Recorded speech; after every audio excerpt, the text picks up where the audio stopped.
Hello students, welcome to the RT Academy. I am your maths teacher Durgesh Tiwari.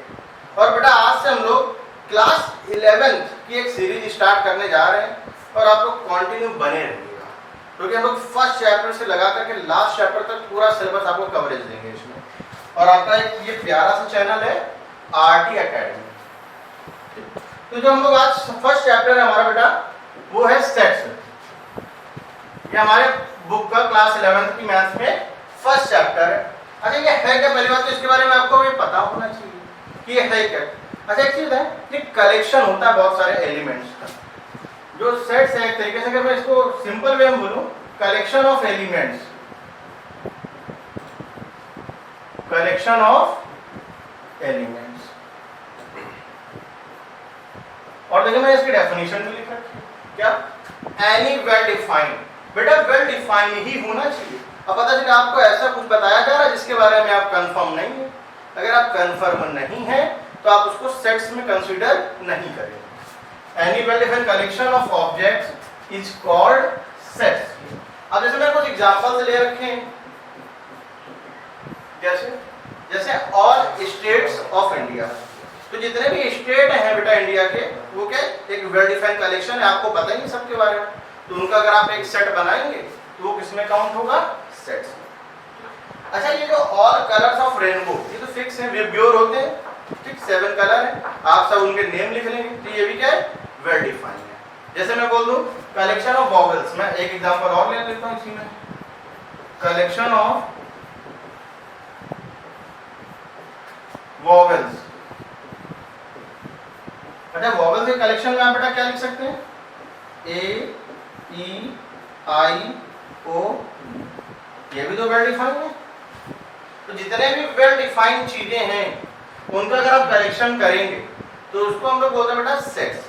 अच्छा इसके बाद और ये देखिए मैंने 2 एग्जांपल्स और ले रखे, नॉट वेल डिफाइंड। ये जो एग्जांपल है बेटा आपके ये वेल डिफाइंड नहीं है।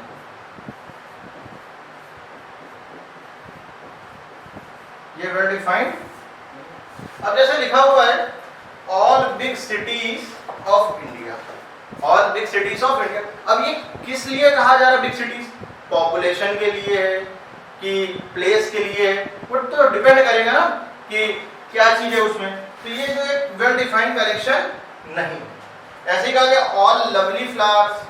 जो लवली फ्लावर्स की अगर हम बात कर रहे हैं तो सबके लिए अलग अलग है ना, मैन टू मैन ये क्या होगा चेंज हो जाएगा, सबकी अपनी अपनी अलग अलग पसंद है ना। तो ये किसी एक पर्टिकुलर के लिए फिक्स नहीं है, तो ये भी क्या वेल डिफाइंड नहीं। और अगर वेल डिफाइंड चीज नहीं है तो दैट इज नॉट सेट। अच्छा इसके बाद बस वेल डिफाइंड आपको ये वर्ड याद रखना है बेटा, सबसे ज्यादा इंपॉर्टेंट वर्ड ये है वेल डिफाइंड। वेल डिफाइंड है that means collection of elements is called sets. अच्छा इसके बाद इसमें और भी देखते हैं और क्या क्या पॉसिबिलिटी हो सकती है। जैसे इसके बाद है रिप्रेजेंटेशन ऑफ सेट्स। इसके 2 रिप्रेजेंटेशन होते हैं। इसमें फर्स्ट नंबर पे आता है हमारा रोस्टर और टेबुलर फॉर्म, रोस्टर फॉर्म और टेबुलर फॉर्म। अच्छा इसमें हम लोग करते क्या, रोस्टर फॉर्म टेबुलर फॉर्म में हम लोग कर्ली ब्रैकेट में लिखते हैं। जैसे मैंने कलेक्शन ऑफ वॉवेल्स लिखा था ना कर्ली ब्रैकेट में, तो इसी तरीके से अगर आप लिखेंगे तो इस मेथड को हम लोग बोलते हैं टेबुलर फॉर्म, ठीक, और रोस्टर फॉर्म। अच्छा इसमें क्या है, in this form we list all the elements of the set within curly brackets। इस तरीके से जो ब्रैकेट होगा that is called curly brackets and separate these elements, क्या कर लीजिए by commas। commas से हम लोग क्या कर लेंगे उसको सेपरेट कर लेंगे। अभी जैसे मैंने आपको एक एग्जांपल बताया जिसमें मैं एक एग्जांपल आपको पास लिख देता हूँ। इसके मैं एग्जांपल लिख देता हूँ, जैसे collection of vowels, vowels का कलेक्शन, तो A E I O U, ये क्या होगा बेटा रोस्टर फॉर्म और tabular form. Roster form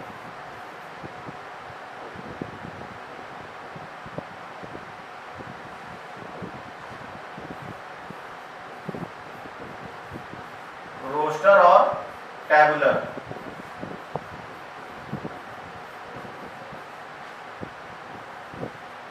roster form और टैबुलर फॉर्म। अच्छा इसी में और भी चीज हो सकती है, जैसे मैं कलेक्शन ऑफ वॉवेल से लिखा, इसी में हो जाएगा set of odd natural number,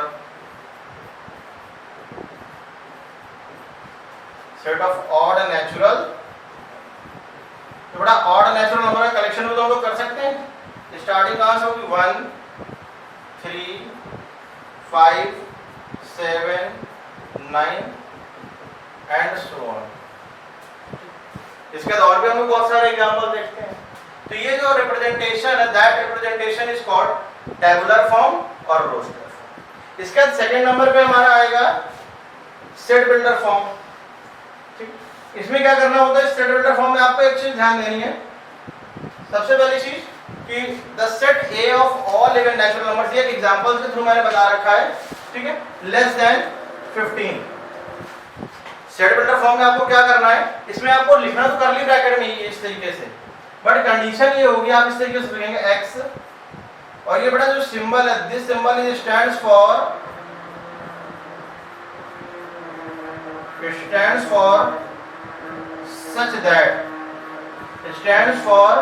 such that. ये चीज आपको ध्यान देनी है कि ये जो सिंबल आपको दिख रहा है ना double dot, that symbol is called stands for such that. इस सिंबल से के थ्रू आपको उसको रिप्रेजेंट करना होगा। अब जैसे मैंने इसमें एग्जांपल ले रखा है, the set of all natural numbers less than 15, less than. अगर मैं बेटा इसको टैबुलर फॉर्म में लिखूंगा, अगर मैं इसको टैबुलर फॉर्म में लिखूंगा तो आप इजी वे में लिख सकते हैं टैबुलर फॉर्म में इसको। इसका जो टैबुलर फॉर्म होगा वो मैं देख लेता हूं पहले। इसका टैबुलर फॉर्म में क्या होगा, इवन नंबर आपको लिखने हैं वो भी 15 से लेस, तो क्या क्या हो जाएगा, 2 4 6 8 10 12 एंड 14। ये आपके कलेक्शन हो गए। अच्छा इसके बाद ये है आपका टैबुलर फॉर्म, और ये जो मेथड लिखा गया है that method is called set builder form. ये जो आपके सामने लिखा हुआ है स्क्रीन में, ये आपका सेट बिल्डर फॉर्म है। अच्छा सेट बिल्डर फॉर्म में कैसे लिखते हैं, x सच दैट है, तो ये डबल पॉइंट आपको दिख रहा है ना, स्टैंड्स फॉर सच दैट, ये आपको ध्यान देना है, स्टैंड्स फॉर सच दैट। ये symbol stands for such that is an even natural number less than, मतलब आपको रिटन में लिखना होगा। टैबुलर फॉर्म में कर्ली ब्रैकेट में लिखेंगे और जितने भी एलिमेंट होंगे उनमें कॉमा लगा करके लिखेंगे। और जो सेट बिल्डर फॉर्म हो उसमें क्या करना है, इसी को रूल मेथड भी बोलते हैं बेटा, ठीक है ना। रूल मेथड में अगर आपके पास कभी आ जाए तो आपको ये समझना है कि वो सेट बिल्डर फॉर्म की ही बात कर रहा है। सेट बिल्डर फॉर्म में क्या करना होता है, x सच दैट x, और x के बारे में जो भी डिटेल आपको गिवन है वो लिखनी। चलिए इसके एक दो एग्जांपल और देख लेते हैं हम लोग। जैसे मैंने वॉवेल्स की बात करी थी ना, जैसे कि सेट ऑफ वॉवेल्स आपको गिवन है, ए ई आई ओ यू। अगर इसको बेटा आपको सेट बिल्डर फॉर्म में लिखना है, सेट बिल्डर फॉर्म इसका हम लोग देख लेते हैं कैसे लिखेंगे। सेट बिल्डर फॉर्म, इसका जो सेट बिल्डर फॉर्म है वो क्या हो जाएगा, x such that x is a vowel।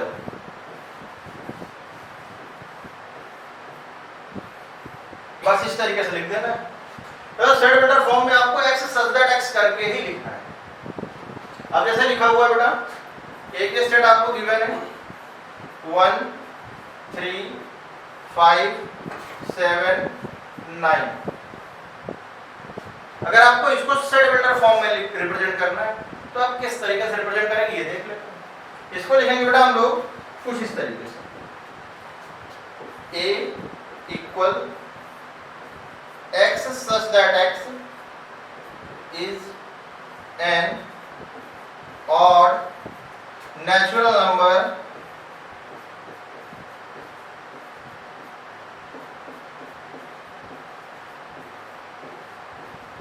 less than 10।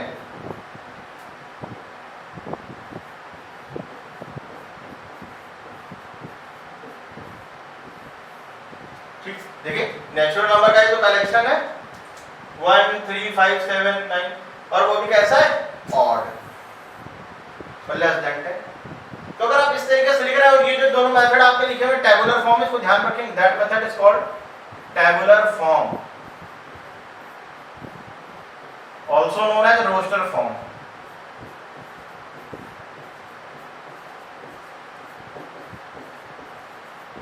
ठीक है, और ये जो आपको दिख रहा है x such that x करके, इसको बोलते हैं सेट बिल्डर फॉर्म और रूल मेथड। दोनों याद रखेंगे, एनसीईआरटी में कुछ इस तरीके से पूछा जाएगा आपसे कई बार, represent this set in the rule method और as a set builder form. तो आपको ध्यान रखना है किस तरीके से इसको हम लोग रिप्रेजेंट करेंगे। चलिए बेटा, इसके बाद हम लोग आगे बढ़ते हैं, काइंड्स ऑफ सेट। तो काइंड्स मतलब क्या क्या टाइप है हम लोग ये देख सकते हैं, टाइप भी आप इसको कर सकते हैं, काइंड्स ऑफ सेट लिखा या टाइप ऑफ सेट।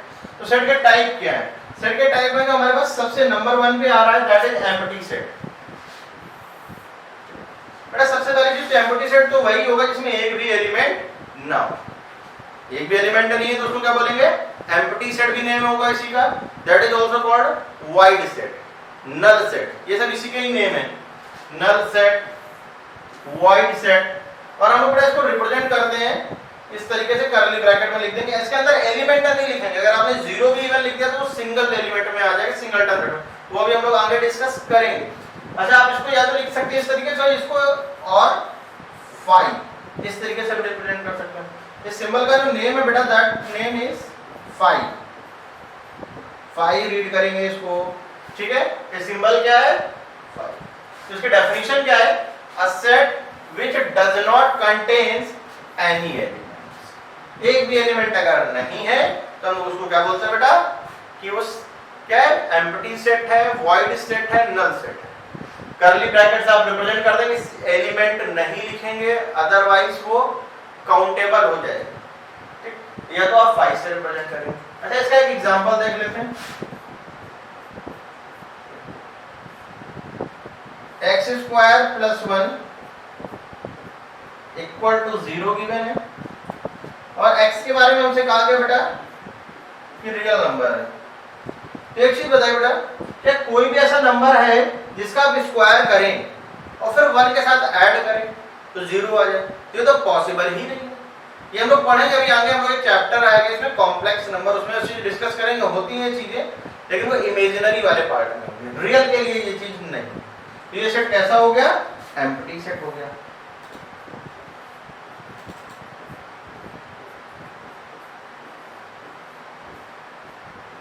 सेट क्या हो गया बेटा? एम्प्टी सेट है। जैसे मैं कह दूं 6 संडे इन अ मंथ, तो 5 तो मैक्सिमम ही होते हैं ना संडे, 6 संडे की तो पॉसिबिलिटी नहीं किसी भी पर्टिकुलर मंथ में, तो वो कैसा सेट हो गया? नल सेट हो गया। अगर मैं आपसे ये कहूं एक नेचुरल नंबर फाइंड करिए less than 2 but greater than 3, अगर मैं कहूं बेटा x क्या 2 से लेस है एंड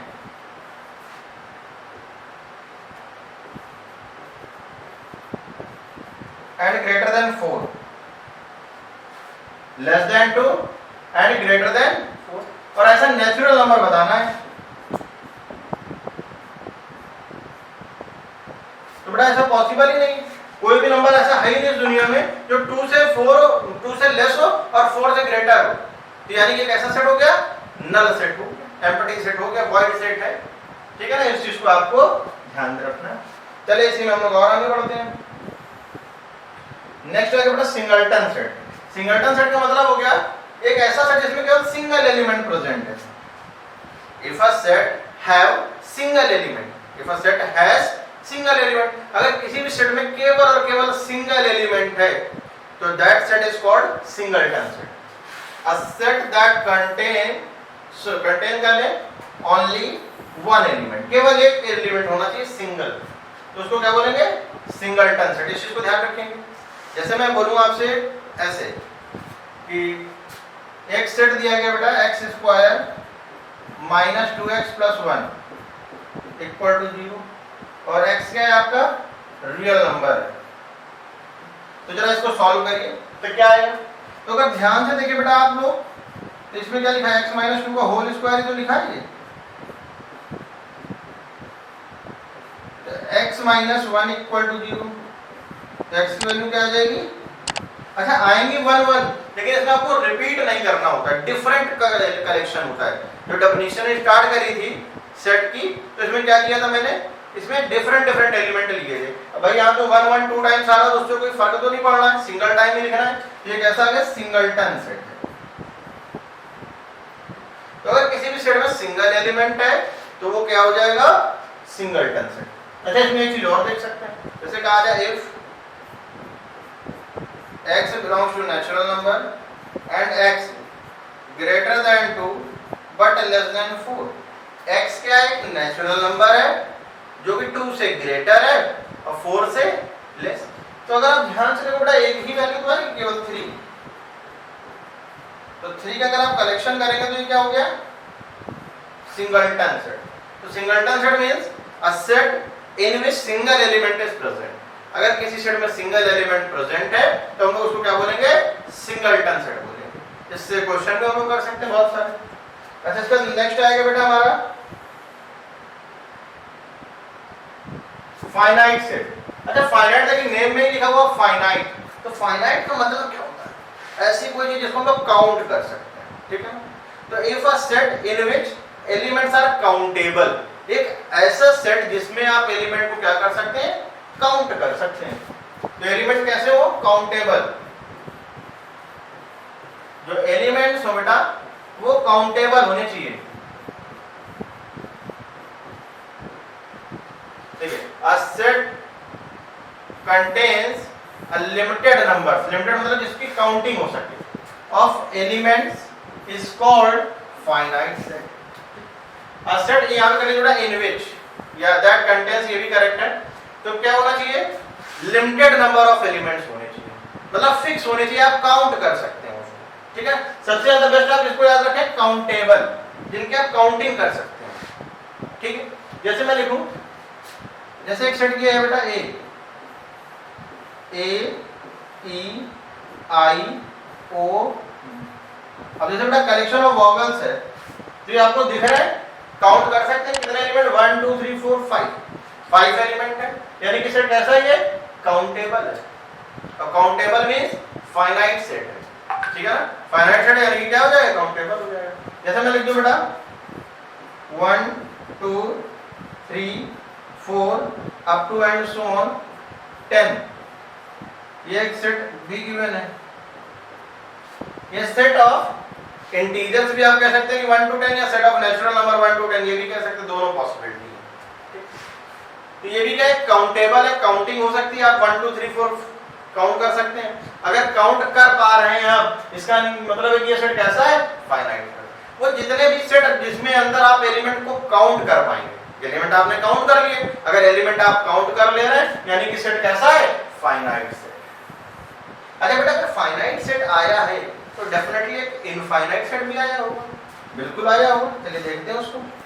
तो मेरे ख्याल से डेफिनेशन भी आप समझ गए होंगे कि अगर जिसमें एलिमेंट आप काउंट नहीं कर सकते, भाई फाइनाइट यानी कि एलिमेंट्स काउंट हो जाएंगे, और इनफाइनाइट मींस एलिमेंट्स आप काउंट नहीं कर सकते, मतलब अनकाउंटेबल एलिमेंट्स हैं, इनफाइनाइट नंबर ऑफ एलिमेंट्स। आप इस तरीके से भी कह सकते हैं, इनफाइनाइट नंबर ऑफ एलिमेंट्स।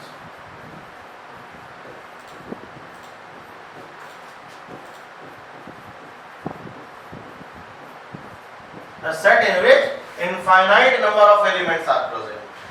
इसमें इनफाइनाइट एलिमेंट है यानी कि वो कैसा सेट है, इनफाइनाइट सेट हो जाएगा। जैसे मैंने केवल बेटा इस तरीके से लिखा है, एक set 1 2 3 4 up to and so on, ये कॉन्टिन्यूअसली बड़ा चलता ही चला जा रहा है।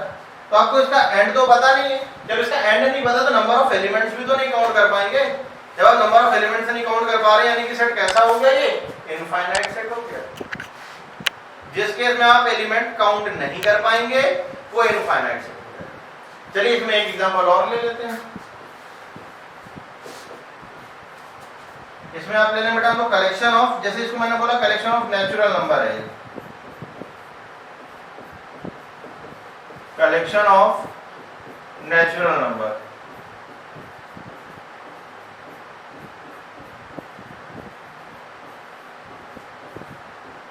अच्छा अगर मान लीजिए बेटा इसी में है set of even natural number, set of even natural number 2 4 6 8 and so. तो अगर इवन नेचुरल नंबर्स हैं तो भी क्या है तो इनफाइनाइट सेट ना, बहुत सारे एलिमेंट हैं, तो ये कॉन्टिन्यूअसली ऐसे प्रोसेस चलता रहेगा। इसके देखिए बेटा क्या आ रहा है हमारे पास एक नया cardinal number, very important thing. Cardinal number means होता है कि किसी सेट में कितने element present, number of elements in a set is called cardinal number and you can also say cardinality of that particular set. आप ये भी कह सकते हैं कार्डिनलिटी क्या उस सेट की, ठीक है। तो cardinal number means number of elements present in a set, number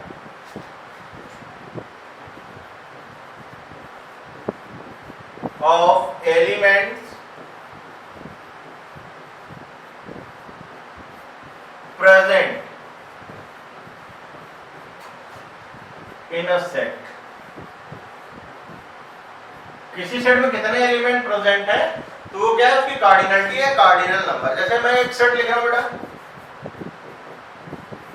1 2 3 4 5, इसकी कार्डिनलिटी में कार्डिनलिटी को इस तरीके से रिप्रेजेंट करेंगे नंबर ऑफ एलिमेंट इन ए, इसकी कार्डिनलिटी कितनी हो जाएगी 5। मतलब किसी सेट में जितने एलिमेंट हैं वो उसकी कार्डिनलिटी बताएगा, शो करेगा। जैसे एक एग्जांपल और ले लेते हैं 2 4 6 8 10, तो इसके कार्डिनलिटी बेटा कितनी है 5। मतलब किसी भी सेट में जितने एलिमेंट होंगे बेटा वो उसकी क्या शो कर देगी कार्डिनलिटी।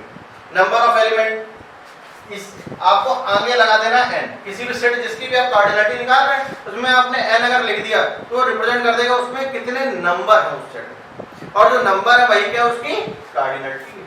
चलिए और देखते हैं बेटा आगे हम लोग इसमें। नेक्स्ट आ रहा है सेट रिलेशंस। सेट में क्या क्या रिलेशन हो सकते हैं, क्या क्या पॉसिबिलिटी हो सकती है, जिसमें नंबर 1 पे आ रहा है पहली बात तो इक्विवेलेंट सेट। अच्छा देखिए 2 वर्ड है, एक है इक्विवेलेंट और एक है इक्वल सेट। दोनों में डिफरेंस बताएंगे आपको, पहले आ रहा है इक्विवेलेंट, इसके बाद आएगा इक्वल सेट, दोनों हम लोग डिस्कस करेंगे। तो सबसे पहले क्या है 2 फाइनाइट सेट। बेटा सबसे पहले चीज तो फाइनाइट सेट होना चाहिए। इनफाइनाइट सेट में ना ही आप इक्विवेलेंट चेक कर पाएंगे ना ही इक्वल। सबसे पहली चीज तो इस चीज को ध्यान देना है कि फाइनाइट सेट ही होना चाहिए। A and B are called equivalent if they have same number of elements। यहाँ पे एलिमेंट सेम होना वो इससे डिफरेंट, इससे कोई मतलब नहीं, लेकिन जो उसके अंदर एलिमेंट है यानी कि सीधी सी बात अगर मैं कहूँ कार्डिनलिटी सेम होनी चाहिए। यानी कि अगर मैं इसको इस तरीके से लिख दूं number of element in A equal number of element इन, मतलब कि कार्डिनलिटी अगर सेम है तो फिर ये पॉसिबल है, इक्विवेलेंट सेट है। अच्छा रिप्रेजेंट भी कैसे करते हैं मैं आपको ये भी बता देता हूं। रिप्रेजेंटेड बाय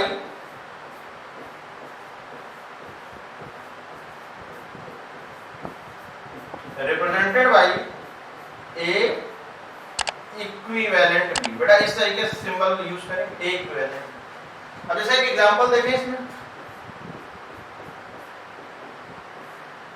एग्जांपल में जैसे आपको दिया गया बेटा एक सेट ए, इसमें लिखा हुआ 1 2 3 4 5, और एक सेट बी है, इसमें आपको गिवन है ए ई आई ओ और यू। अब चलिए नंबर ऑफ एलिमेंट्स की बात कर लेते हैं। Number of element in A कितने हैं 5, और number of element in B कितने बेटा दैट इज आल्सो 5। तो मैंने क्या कहा एलिमेंट के बारे में मैं डिस्कस नहीं करना कि एलिमेंट कितने सेम है कितने नहीं, नंबर ऑफ एलिमेंट सेम होने चाहिए। तो देखिए number of element in A is 5 and same as number of elements in B, तो दैट इज आल्सो 5। तो इस केस में हम क्या कहेंगे set A is equivalent to set, जो सेट है बेटा वो क्या इक्विवेलेंट है किसके सेट बी। तो नंबर ऑफ एलिमेंट अगर सेम है किसी भी सेट में तो उसको क्या बोलेंगे इक्विवेलेंट, ठीक है ना, इस चीज को याद रखना है। जैसे नेक्स्ट आ रहा बेटा इक्वल सेट, ये इंपॉर्टेंट है, इसको ध्यान रखेंगे इक्वल सेट। अच्छा इक्वल सेट में क्या है एलिमेंट नंबर ऑफ एलिमेंट तो सेम होने चाहिए as well as elements are also same, जो उसके अंदर एलिमेंट है वो भी क्या होने चाहिए, सेम होने चाहिए। जैसे क्या कहा गया, two finite set A and B are called equal set if they have exactly same elements, मतलब एग्जैक्टली सेम ही होने चाहिए, ठीक है ना। और इसको आप रिप्रेजेंट करें कुछ इस तरीके से, ए इक्वल, चलिए इसके लिए मैं एक आपको बहुत प्यारा सा एग्जांपल देता हूं, आपको एनसीईआरटी में भी मिल जाएगा आपकी। जैसे कहा जाए एक सेट ए है, collection of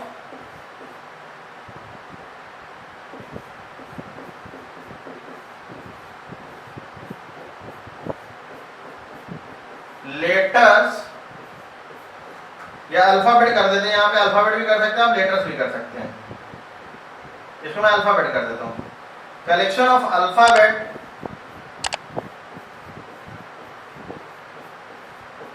of word follow,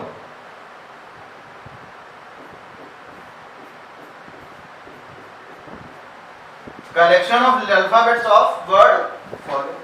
और बी एक मैंने सेट ले लिया बेटा, इसमें कहा गया है collection of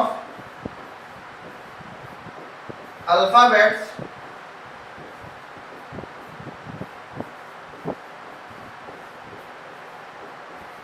of word wolf. एक में देखिए ऊपर फॉलो लिखा है और नीचे वुल्फ लिखा है। अच्छा, मैंने आपको एक चीज सेट के बारे में ये तो क्लियर कर दिया था ना कि आपको डिस्टिंक्ट एलिमेंट्स लेने, अब यानी कि 2 टाइम्स अगर 1 लिखा है तो आपने 2 टाइम्स लिखा नहीं, सिंगल टाइम आपको लिखना है। अब वही चीज लिखें, अब देखिए सेट ए का फॉर्मेशन करते हैं और सेट बी का फॉर्मेशन करते हैं दोनों। इससे सेट ए का फॉर्मेशन करेंगे तो सेट ए में क्या आएगा, देखिए पहले तो एफ लिखा है तो एफ लिख लेते हैं हम लोग, फिर क्या बेटा ओ लिख लेते हैं, देखिए एल आया है आपका 2 टाइम्स, तो 2 टाइम्स नहीं आपको सिंगल टाइम लिखना है, केवल सिंगल टाइम, तो एल आ जाएगा आपका, और ओ ऑलरेडी आ चुका है, और ये जो डब्ल्यू है ये भी क्या आएगा, सिंगल टाइम आएगा डब्ल्यू। अच्छा, कोई कंफ्यूजन ना हो इसके लिए मैं एक चीज और कर देता हूं, मैं लेटर सबके कैपिटल लेटर में लिख लेता हूं, इनको मैं कैपिटल लेटर में लिख देता हूं, कोई कंफ्यूजन नहीं होना चाहिए।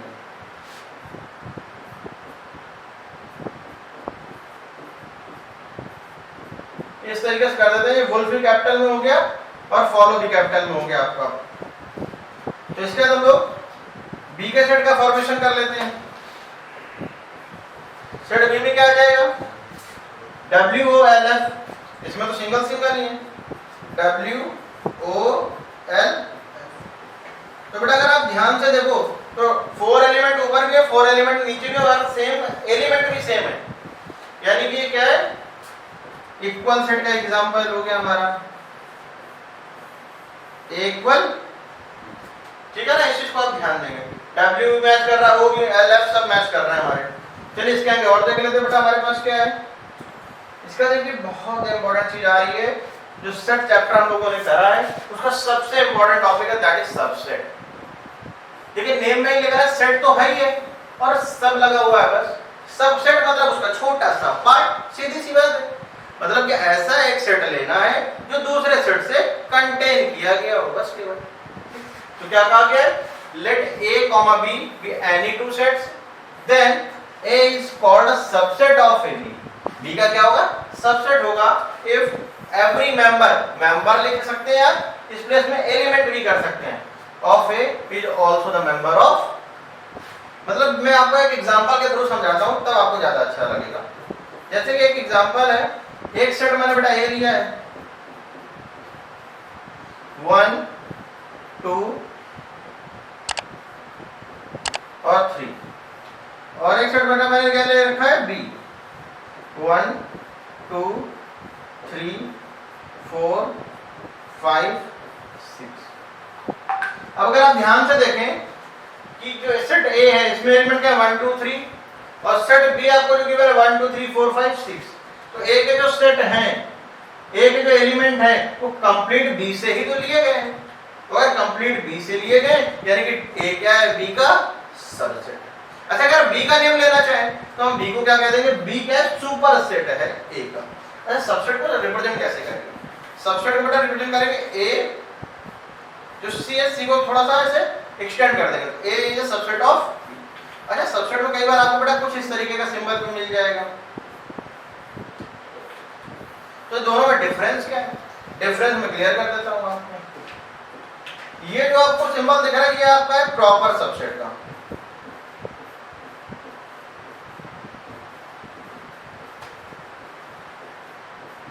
और ये हम उसके कैसे बनाएंगे जब इम्प्रॉपर हो मतलब इक्वल भी हो जाएगा।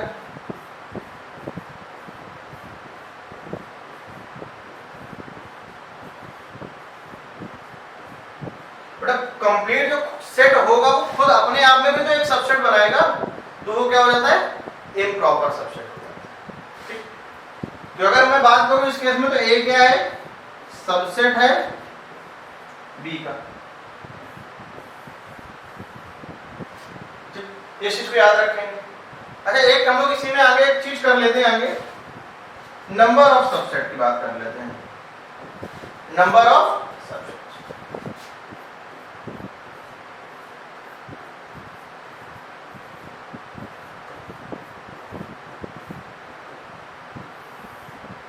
अगर बेटा आप समझिए किसी सेट में n एलिमेंट हैं तो उसके कितने सबसेट बन सकते हैं, तो 2 की पावर n। इसको मैं एक एग्जांपल के थ्रू भी सिखाऊंगा। If a set have n elements,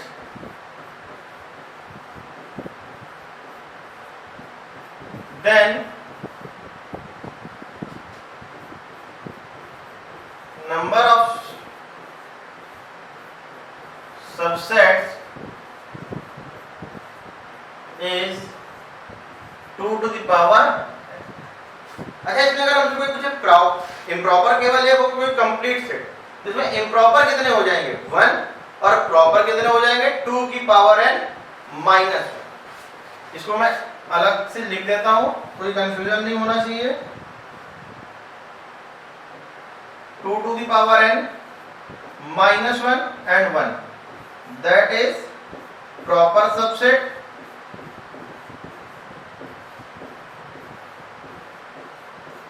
और जो एक ही आपका है that is improper subset।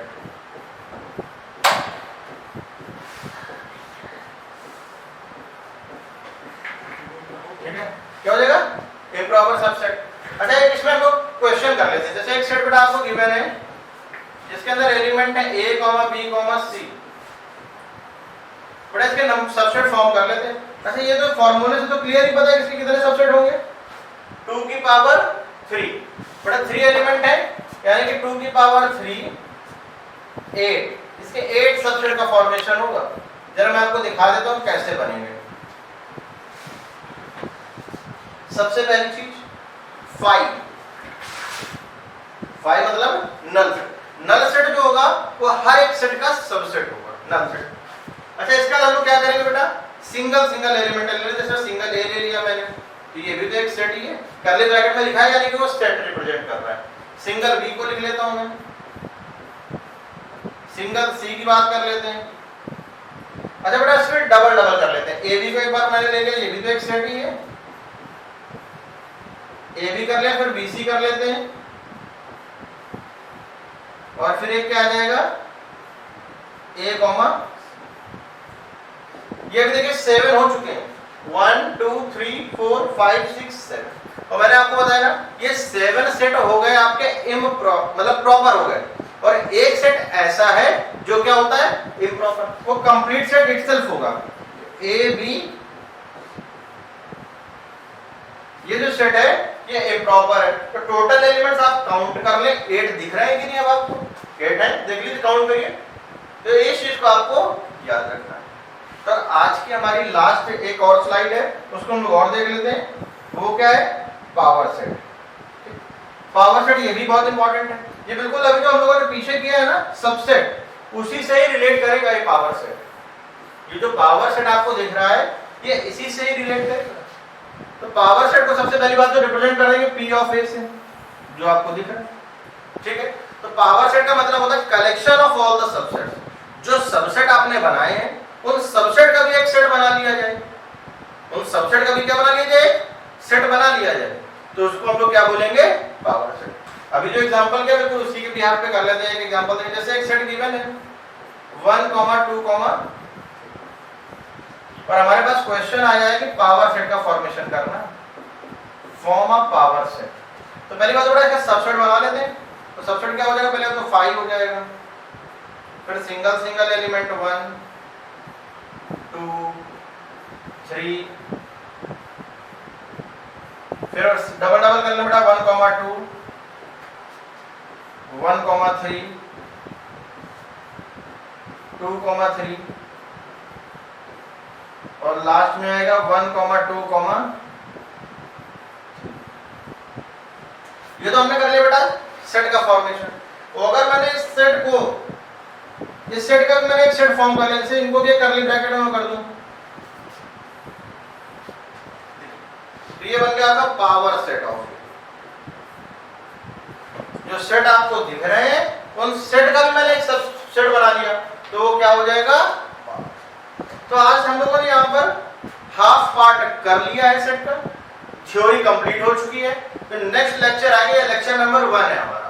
तो लेक्चर नंबर 2 में हम लोग क्या करेंगे बेटा, इससे रिलेटेड जितने भी क्वेश्चंस हैं आपके एनसीईआरटी में, उसमें हम लोग उसको डिस्कस करेंगे, सॉल्व करेंगे। ठीक, तो आपको एक चीज ये ध्यान रखनी है, आप लोग फर्स्ट टाइम जुड़ रहे हैं हम लोगों से, तो आपको ध्यान रखना है क्या, हम लोग कहाँ पर मिल रहे हैं, आरटी एकेडमी। ये कौन सा चैनल है हमारा प्यारा चैनल, आरटी एकेडमी। ठीक है, इसको लाइक करें, अपने फ्रेंड के साथ शेयर करें, और हमारे साथ बने रहेंगे आप लास्ट तक बिल्कुल फॉर फुल सिलेबस कवरेज। ठीक है ना, थैंक्स फॉर वॉचिंग।